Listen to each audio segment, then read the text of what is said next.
Hello everyone and welcome to another lap time challenge, and this week, or in the next 2 weeks, we got Brands Hatch with this Genesis G70. So first thing that I always do is just jump into the replay from the first guy in the world and just kind of have a look at what he's doing. I mean, it seemed kind of okay. I mean, the car looked stable, everything seemed absolutely fine, but what I later found out was that this car is super unstable under braking, and there is only a couple of things you can do to avoid it. So you can see I tried it for a couple of times and it was just too much rotation. And then I figured out that it was pretty much all about the trail braking. So you can see the car is sliding all around the place, and you can avoid it, and I will show you how. So the first braking point is the sign on the left, but you can also have a look at the braking. So most of the braking that I'm doing is in the straight line, and then I lift off, the car goes sideways a little bit, but I'm not trail braking into the turn. I'm lifting much sooner than I would normally with, let's say, group 4 cars, group 3 cars, and pretty much all of the other cars.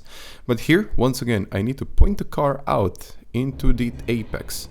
So I'm kind of pointing out to the apex, and then it's just about lifting a little bit. You can tap the curb or you can just avoid it a little bit, but third gear on the way out. And another thing that I'm doing here is I'm staying in third gear. So usually you would like to upshift into a higher gear to just avoid that wheel spin, but it's pretty much okay like this. This is our another braking point. And you can see, once again, I'm not trail braking that much. I'm just letting the car do the turn on its own. So basically I'm braking, letting go, and that's it. It's kind of simple as that. Actually no trail braking involved into this one.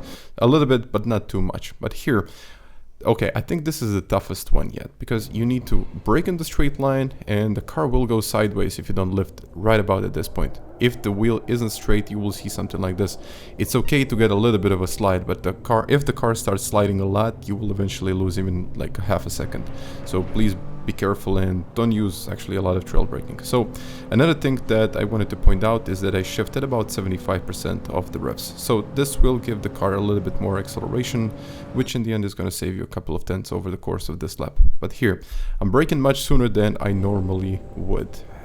The reason why is I really didn't want to trail brake too much into this one, and I really wanted to make it as safe as possible and also give you guys kind of an indication what to do and what not to do, and what is kind of the safe approach and how you can eventually reach this time without too much effort. So another one here, and you can see once again the same thing, braking, letting go. The car got sideways a little bit here, so this was kind of my mistake. I should have lifted a little bit sooner, but in the end it actually was pretty decent, so I really didn't want to change it that much. But here, this is another one where it's super easy to lose control, and you actually want to slide into this one a little bit. So you can see I'm trail braking a little bit so the car can lose the back of the car and eventually make the turn a little bit faster.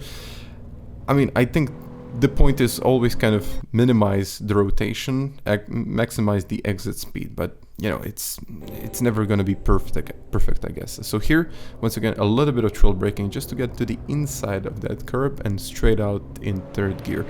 And I did a couple of mistakes in this lap, and it can be a lot faster. I'm not going to deny this. It's going to be a little bit faster if you try it, let's say, for a couple of days. But, you know, this is our last one. We're going in fourth and just letting the car do the work. But I was saying that you eventually want to keep this car as stable as possible.